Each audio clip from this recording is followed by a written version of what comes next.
Everyone talks suicide prevention, but how are we really working to solve that? How do we not wait till a guy's redlining to intervene or hope they call this hotline number? How do we get left of that? When you're performing, whatever your skill level's at, when you're actually performing, it's 95% this and 5% whatever your skill level's at. As we get older, we understand that money is not the root of success. For being focused on the money actually suppresses success. And I can be the first person to tell you, once I stopped focusing on my pocket and focused on my staff's pocket and focused on making sure that my patients and everyone around me was in a safe place, could afford to feed their families, enjoy their life, that's when real success came, and that's deflecting and helping others. And today we have a group of men here that have I've spent a lot of time with, and aligned myself with them for their moral values and purpose. As we get older, we understand that money is not the root of success. It's for being focused on the money actually suppresses success. And I can be the first person to tell you, once I stopped focusing on my pocket and focused on my staff's pocket and focused on making sure that my patients and everyone around me was in a safe place, could afford to feed their families, enjoy their life, that's when real success came, and that's deflecting and helping others. So the moral of this podcast today is to talk about what CORE, Holos, JR, who's a part of the CORE Foundation now, whether he knows it or not, and Matt, one of the chiefs in charge of the chaos of the foundation, are here to kind of do for municipalities, policing, and our communities, right? So we'll take a quick second and just kind of talk about like what you do and why it's effective in the program you put together. Yeah, I founded Holos for performance optimization and wellness, and basically took what is the number one cause of death in law enforcement, military, EMS, firefighters, and it's suicide. And what's currently being done for that? How do we not wait till a guy's redlining to intervene or hope they call this hotline number? How do we get left of that? And that was the perspective I took in building out the protocol or program, whatever you want to call it, is what do we do to educate guys on what does that job do to you? What does that do to your nervous system? What does it do to your family? What does it do to your hormones? And then how do we prehab or rehab those conditions as they come along? And that's really what we built it off of, is saving lives, saving families, and careers. What types of things would you expect from going through a 1 or a 3 day program that you guys have, and then the ongoing CEs and stuff? Yes. What exactly does that offer look like? So the 1 day is going to be didactic learning. It's going to be a lot of talking and educating in the morning. So first half of the day is going to be what the job does to you. What are the exposures? And then after lunch is going to be practical application that you can take away right then and start utilizing or implementing in your life on your own to combat those things. And then a 3 day. Give us an example of that. So like Breathwork, we try to use things that people are already doing in these career fields. So from military and law enforcement, they're already doing tactical breathing, the slow breaths, 4 seconds in, hold for 4 seconds, 4 seconds out, and then hold for 4 seconds. They're using it for shooting, but we can take that same thing and explain how that changes you physiologically and how it affects you and stress to calm you down and just create a space to respond instead of react on something. Or low intensity, steady state runs or walks, so you can think of it as a zone 2 run. You can use that same thing. We're doing it for physical fitness already, but use it for mental health, use it for relational health. So I like to say in class, your wife makes you mad or something. You can go, there's something to be said about going for a walk. Old timers would say, yeah, go for a walk. It actually works between the right leg and left arm, left leg, right arm, and then you thinking through that problem set. By the time you get back, you're not going to react to your wife or your boss or whatever it is, you can respond to whatever that situation is a little more effectively. So those are two examples, but you can go down the list of all the new hotness. I mean, ice bath therapy, cold plunge is it. It's everywhere. Traditionally, it's only thought of being used for performance, for muscle soreness and recovery and all, but it's also an external stressor that I'm using for internal control. So I don't want to get in that ice bath, but if I train myself to do something uncomfortable and control myself through it, control my breathing through it, that same thing applies whether it's shooting, whether it's a relationship issue, a job issue, someone you pulled over that's going to get, an attitude with you. Now I can control my response to that. And lastly, what separates you from other programs? What are you doing differently to help people relate and understand what you're teaching? Man, I think one of the biggest things is I'm still so close to the community after living a life inside of special operations. I can relate to the students, my clients. And then secondly, they can leave with actionable stuff that they can apply immediately to their lives. And then thirdly, we have value added from Core Med. We've built a network of people that can also, hey, if I can't help you with labs, I know who can. I can point you in the right direction. And we've built a nice little network of people that are subject matter experts in every field that says, hey, I don't know what to eat. Well, I'm not a nutritionist or a dietitian, but I know one that's vetted. I'm not going to draw your labs and read your results, but I know who can. So those would be the three things I would say that we bring to the table that are different from any other wellness company or business or training. So we have JR here, which you guys probably will see on a prior podcast. Give us a little background of all your expertise that, everyone just thinks you're an amazing weapons instructor and you work and hold a lot of weight at Terran Tactical, but you have a lot more of a background there. Background as far as TTI goes? Or no, just background kind of in life, everything that you've done. Yeah. Background as far as shooting goes, my dad, kind of taught me how to shoot, former Marine, once or twice a year type sort of thing. Took a really lame, sorry NRA, but NRA course. And the instructor invited me out to shoot a match the next day. And the bug kind of bit me, and I've been taking things really seriously since then. What the shooting has done for me throughout that is it's made me a better businessman. It's made me a better boyfriend. It's made me a better friend.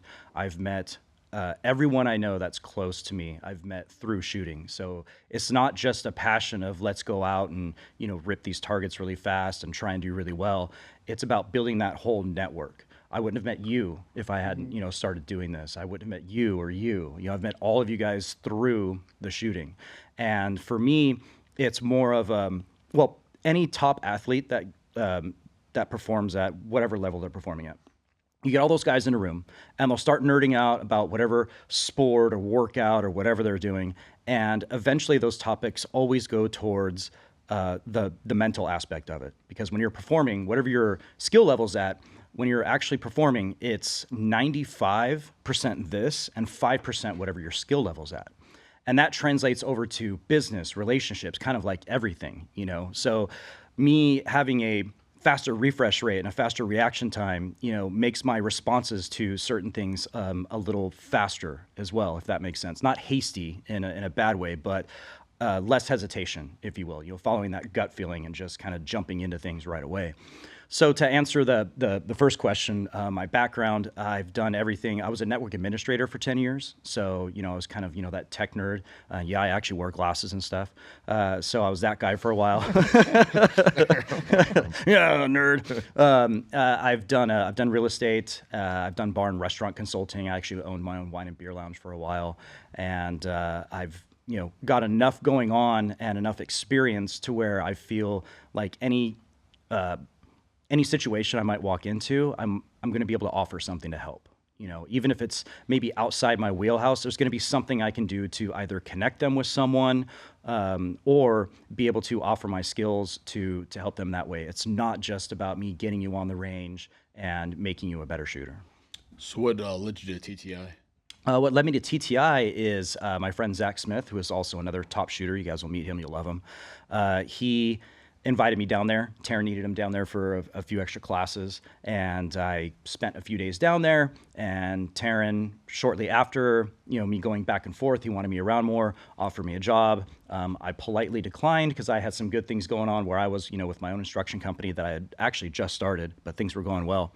He offered me a job a few times, and finally I said yes, but I don't want to just be an instructor. Just throw me in the gunsmithing department. Let me crank on some of these guns. I know I can do well. And then I quickly moved up to kind of like helping oversee that department to project management, and now I'm the operations manager. So obviously I'm not just, decent on the range. I have a lot more to offer business as far as R&D, T&E, and then just managing people.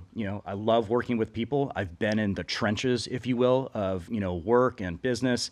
And I think people relate to that. I love that. And, what makes me a great leader is I also know how to follow, a lot of humility and everything else that goes along with that. And don't be texting me for discounts at TTI because I don't even get them. I know JR. I can compare it to like the amount of DMs I get. Hey, dude, if I send you this picture of your brother-in-law, can you get it signed for me? I'm like, who the fuck are you, dude? Like, I love that for you. like it's great. Well, people are hitting me up all the time. You must know Keanu. Like, yeah, I've run into him a couple times. Super nice guy. Well, I should come to the range and hang out with him and stuff. I'm like, yeah, that's totally how it works. Yeah, wait, guys paid hundreds of thousands of dollars to like be like. So, hey, Matt, do me a favor. You're at this point more of a subject matter expert on the foundation than I am. Can you talk kind of about what the foundation's doing for outreach now? Obviously, we know we put on our big event each year. And the reason why these other two guys are sitting beside us is because of not just the big event we put on, but the outreach stuff. And that's kind of really what I want to touch on, plugging into so the community kind of understands like what our main goals are. Yeah, pushing out to different municipalities, working with sheriff's departments, ATF, a lot of different agencies. We've had a lot of appetite. We go out and do speaking engagements with them. We've found that really rewarding for ourselves and for the audiences. Just get in front of these groups of men, showing, this is all type A, confident groups. And then we get in front of them and talk about vulnerability and show our own vulnerability in front of them. A lot of them, working on suicide prevention. That's what they want to speak out in general terms. And for me personally, I can get up. Both Colton and I have had our own demons and worked through our own darkness. And so we can stand up in front of them and speak on that. And again, be vulnerable. I've cried. And it's you can see it on their faces. It's been pretty profound for me to watch that when you actually do that and see that change. You can see it's registering with them. And guys, you talk about it. I have negative self-talk all the time. I got all this self-doubt. It's a monster. And they see us, there's this Green Beret guy and all this stuff. So they have this idea of you. Then when you step up and show that you're human just like them, you can see they're like, wow, you feel that way too? And I didn't realize we were even allowed to talk about this type of stuff. So it's been cool to have the effects there. But then connecting people and moving out and building out that network further and further, we really are able to get that wellness factor. Everyone talks suicide prevention, but how are we really working to solve that? And I think that paradigm shift of showing guys like the current state of masculinity and how we all were raised, you shed a tear in public and dad hits you upside the head. You're not allowed to kids show can do that emotions. now. Yeah, right. But it's going on, realizing that being more emotionally intelligent makes me a better warfighter, makes me a stronger warrior. Obviously, I'm more secure, I'm more grounded, and that same thing relates to the law enforcement department. It's showing in law enforcement, like showing them appreciation for what they do, and the relatability between our jobs, that high stress, constantly in danger. There's a lot of those connections there, and it really there's a great degree of connection with them to push all that stuff. One of the coolest things that I've seen is, I'm a business owner, obviously, and I don't have a military or policing background, but when I brought in like Colton, Matt, even JR holds credibility, obviously, so do you in that community. Understanding where my place was like really important, right? Because you want to like, as a business owner, it's taken a lot of years, but now I enjoy taking that back seat because now you have to understand giving the best person the opportunity to do the job in the best situation is the best decision a business owner can make, right? So by me like implementing like Matt and Colton at the front line of this foundation, it's really given a lot more exposure because of their pedigree, of their background. Like now we're breaking down doors that we've never broken down before, and like one of the biggest things that I'm excited about this year is really focusing on what growth the foundation is going to do next year. You know, we have JR, Matt, Colton, Cody, that'll be, doing stuff with the municipalities, going there, teaching them some shooting tactics, which is super cool because having like JR on the range is just like amazing comp shooter, and you guys that are the methodical, combat driven shooters, you watch them both move. It's just very different, but you learn so much from both parties. And I think the police agencies really enjoy that when we do go there and put on a class, and it's just like mind blowing, just to be able to have that additional information, education, and on top of that, not just closing on our own resources, but incorporating the opportunities for you. I mean, that program that you outline is like so systematic and makes so much sense. And this is a huge compliment. It's simple. Thank you. I mean, I'm serious. It's like I sat there, I was like, shit, that's really, it's not simple to teach and to make people understand. That's hard. For something to be simple and for people to understand, that means you have a good teacher, right? Like, thank you. Yeah, and just the small presentations that I've seen, I'm like, wow, that's fucking pretty impressive. So, like, for us to be able to go out and have this big community outreach, and now, JR is putting together a shooting team for Core, and I'm like pumped up about this, right? Core's gonna have its fucking like a shooting team, and like, awesome. which is great Because there's like 4 months a year you can't really hunt, so now I have something to do. But like that whole outreach is amazing because the whole goal is to have some core people involved in that, but then at each competition bring in 1 or 2 veterans or even civilians that can't afford to go and take them and open up that door for them. So you want to talk a little bit about that? Yeah, so the first thing we're doing, should I talk about the event or should I talk about the team? You can talk about whatever you want. Okay. I love it. Buckle up. So the team, we're going to start out small. We want it comprised of, a few competition shooters, if you will, a few veterans. And like you just said, I do think those workspaces do meet in the middle. I've never walked into a class, with some tier 1 boys or some SWAT guys or whatever. I've never walked in and said, all right, well, I'm going to teach you how to kick this door down better and clear this room better, right? Their tactics are unbelievably amazing. They're second to none. I don't even want to touch that. But if I can help run you a little faster and more accurately with your gun, well, then that you can take your tactics and now you're a real machine. Right. So I like that we're bringing this together to kind of meet in the middle. So the team is going to be comprised of, so far, Colton and Cody and myself. Matt, I hope you want to be a part of that as well. Of course. And then we'll bring on, there's a few other people we're kind of looking at. I just got a fucking brand new Canic. As far as people in my workspace, the competitive shooting community, there's a few people that we're actively looking at. We'll make that decision soon. But we want to start small so that way we can grow big. Right. We want to hit the local matches. We want to hit the big matches, and we want to show up and show people that this community can come together. You guys talk a lot about, how hard it is to get back into that civilian life, right? Which I have no idea what that's about, but I know a lot about the civilian life, right? So if we can get everyone to kind of meet in the middle and do something where everyone has that common ground, all like you guys all love guns. Okay. True. So why not go out and it's not like you have to be to be shot at to build up your skills, right? We can recreate some stress and we can have a lot of fun. And as far as how core med ties into that, I was talking earlier about, the brain function and the mental aspect of everything. I mean, that just ties in, hand in hand. Right. So we bring that aspect into it. We provide, a lot of those things to these people. We bring more awareness to it. Like you said, we're able to. Well, the pro shooter looks a lot different now than they did 10 years ago. Oh no, that's a perfect example. Yeah. I mean, if you look at all the top shooters, like UFC fighters, they used to fight and then take 3 months off and fight again, take 3 months off. Now they're all they're fighting all year round. And not just doing it year round.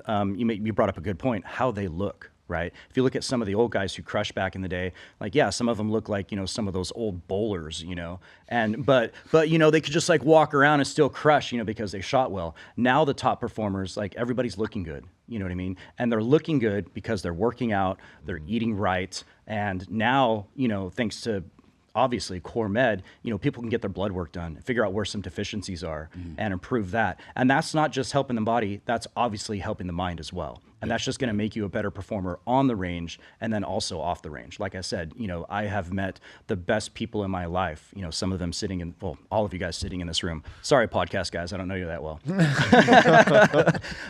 But you know, you guys are the guys that could call at 2 a.m. and I'll just show up. You know, no questions asked, phone's always on, and it's not just you guys. We've been able to build this network, you know, of awesome, amazing people, and that all started on the range. You know, we had just one common thing. There's more gun owners now in America than there ever have been. So why not get them out and make that even more fun for them? Why is it just once or twice a year we go to the range? There's more gun owners in America that have no idea what they're doing with a firearm. There you go. There you go. And that's part of what this can't is gonna tie be a about. tourniquet. Yeah, but to your point, it's really getting on the range and shooting with law enforcement too. You're that common ground, and then having guys when you come out perform really well. You sit that high degree, and they're really looking up to us a lot. And then we can start bringing in Holos and start talking about wellness, again, the suicide prevention, and guys are a lot more open to it. Oh, yeah, and again, and putting that shooting in place helps us establish ourselves with them to make sure and solidify that respect, and then you can come out and be vulnerable and start talking about these things. And guys are more open to listen to it once we've already established ourselves as professionals. That's 100%. The cool thing about what he said a while ago in a presentation, he's like, almost every single class that these police officers have to take, I think it's like a turnoff. They think they're going there to talk about suicide or something. That's and, right. and you transitioned it by calling it something else. Like I just call it performance optimization and wellness. And by optimizing performance, I'm making you a better tactical professional, but also we're preventing suicide at the same time because we're keeping you healthy on the left side of sliding down that slippery slope. Yeah, which is cool because it breaks a barrier down. So like it's like a match made in heaven for us because like the foundation's main goal is to minimize suicides. Like and to build a community. Absolutely. Right? And we aren't the best at everything. We're really good at the few things that we do. And it's for what police officer doesn't want to go and get trained by a grandmaster or a SF guy and that has, multiple deployments, is a weapons expert, have like one of the top medics teach a course, whatever that might be. Right. They're excited about that, right? But once you form that brotherhood with them, then you can bring in other things that are super, super important because they trust you. Yeah. Right? It's really hard. It's really hard to kick in that door and have a stranger on the other side be telling you what to do. Right? It's like, fuck. But when you do something fun with them first, it's great. And I think the municipalities out there don't understand that. Yeah. I think they're starting to see it a little bit more, but it's like fucking free time when you were in elementary school, like playground time. Well, if you guys are good, you can guys go to the playground for another half hour. Do you know what I mean? It's like, it's the same shit. It's like, hey, shoot for a half a day, learn for a half a day. Yeah. It's a fair deal. And it's, which is great. And at the end of the day, the crazy part is that they can shoot whenever they want. But when they get into his course or like you guys speak, they're like, oh shit, this is valuable. Right. That shooting stuff was great. I want to do that again, but this is really valuable because they haven't seen it before. And talk about the event real quick too, would you? So we're hosting a competition in November in Fresno, November 13th and 14th, correct? Okay. So 14th is the day of the actual shooting event. 15th? 14, 15. 14, 15. My bad. Friday night's the gala. Friday night's the gala. That's right. So on Tables will Saturday, be on sale. on Saturday the 15th, starting at 9 a.m. And it's not going to be a whole day thing of shooting. We get people in and out. It's going to be 5 stages. We'll be done right after lunch as far as the actual competition part. But yeah, you get to bring out your favorite handgun or pistol caliber carbine and come shoot an actual match. The proceeds go to Beyond the Barracks and the Core Med Foundation. If I'm Yep. if I'm correct on that, and 100% of the proceeds, right? We're not doing any of that hiding like, oh yeah, we're gonna go spend this money on a PJ and head to Vegas, right? 100% of this money goes towards, actual organizations that are doing actual things for the veteran community. It's gonna be a great event, and we also have some celebrities. Sid, do you want to tell us about that? Yes, so there's one that's in question, depending on how busy he is. You guys will probably figure that out. And hopefully he can make it. And then we have Michael Johnson with the UFC, Vitor Belfort. We have AJ Buckley. We have Tyler Gray. And there was one more. I cannot remember who it was. But it'll be on the flyer. And, you guys will see this podcast here shortly. Matt's information's on there. You can contact him as well. And, we'll be having a gala the night before, which will be awesome. Tables are for sale. There's only 22 tables left. Which is super cool. It'll be auctions, raffles, amazing food, the whole 9 yards. But the reason why the celebrities are going is because why? Well, we're going to have a limited number of tickets available to shoot against the celebrities as well, right? So you're going to be able to celebrity. Yeah, see if you can outshoot nice. these guys. Like, are they as good as they are in the movies? Well, we're about to find out. Yeah, I mean, I know two that are going that will be very difficult to beat. Yes, they're very good. But courtesy of JR. But yeah, I mean, and the cool thing is that like the beauty behind the whole thing is that like I think a large portion of the country is petrified around firearms, and the crazy part is that like it's like learning to drive a car, right? That's a dangerous weapon. I can argue more dangerous than a pistol in some situations, especially if you have the person behind the wheel that doesn't know what the fuck they're doing. Absolutely. So, by seeing all these people coming together and shooting and that being a community and an event and people having fun and enjoying it and it being safe really brings a lot to that world of like shooting is not a bad thing. I mean, I know our 3 kids love to shoot. Absolutely. Right? And why is that? Because we love to shoot. And why are they safe when they shoot? Because we're safe when we shoot. Right? That ripple effect's tremendous in anything that you do. So like putting on an event like this, people are like, oh, you're going to be doing pistol shooting? Yeah, dude, that's what we're doing at this event, man. And I think that's awesome because you go out on a limb whenever you have a fundraiser based around something like this. And I mean, the event's going to be pretty much full the day the tickets go on sale already. So. Yeah, it's going to fill up quickly. And also, I mean, it's not just paying to just shoot or, see these celebrities.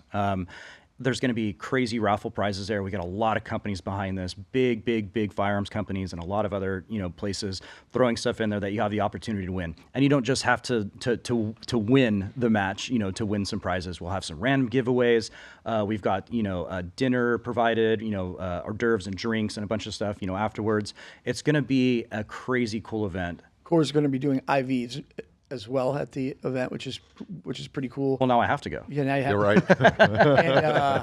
And the other thing too is you have a bunch of other pro shooters going there, right? Yes, building a list of pro shooters. Zach Smith is already committed. Looks like I'm trying to get Hunter Constantine out. He's trying to work his schedule to make it out. He's a stud. He's amazing guy. Such a cool great guy. product. I'm talking to Christian Seiler and JJ Rakaza. I'm talking to all these big names, right? And as long as their schedule's free, they're going to be there. Which is amazing too, because you're going to be shooting at an event, whether you're a beginner like myself, to shoot competitively, or intermediate, you have the best in the world coming. So just think about what are you paying for? You're not paying just to shoot targets. These guys are like super helpful, right? So think about how great your skills may get from like one minor tweak. I mean, there's been so many small little things I've done in shooting that's just been like, what the fuck? Like, but you can't learn that by yourself, right?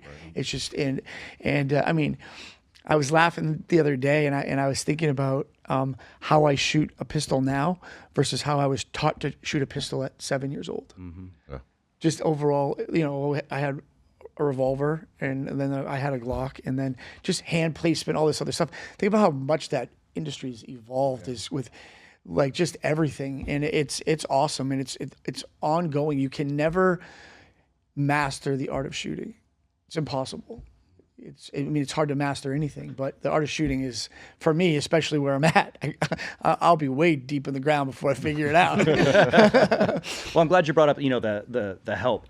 Shooting with all these guys, these are some of the nicest guys on the planet too. They're not just, some of the top shooters in the country, arguably the world.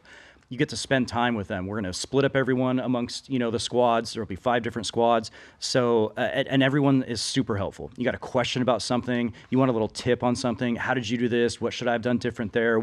How should I even shoot this stage? All that's going to be available. I mean, this is money that you usually pay us instructors, big money, to learn these types of things. And we're providing that just because we're going to. That's a lot of value. That's a lot of value added. Yeah, it's a clinic / pistol competition / hang out with cool guys like me. And by the way, it's for a good cause. Yes, and it's for the best cause. Well, guys, I really wanted to thank you all for coming on and chatting. There'll be a lot more to come, and really appreciate you guys all going out of your way and spending the last couple of days with us. Today's roundtable discussion was just amazing. It was great. It's what was really amazing about it is the fact for me what I got out of it, and then we'll close, is that like I get stuck in just talking about my own business, and then like when you get to really open up your mind and talk about a bunch of different business ideas, it really you take the gloves off, and then what the coolest part is the excitement around the table of this other event that we'll be discussing was just awesome. Like I started off with this like small idea, and if I didn't have everyone at that table, it wouldn't have turned into the beauty it did today. And it was just freaking mind blowing. The synergy was intense. The synergy was intense. So I've never seen him type so fast. But yeah, stay tuned for that information too. It'll be a really cool event coming up as well, probably next April or May. Everyone at the table will be a huge part of it, and it's going to be like a mind-blowing, never-before event that's getting put together by the whole team that's been down here. So again, guys, I really want to thank you all so much. You guys are near and dear to my heart. Thank you. Thanks for having us. Thanks, guys.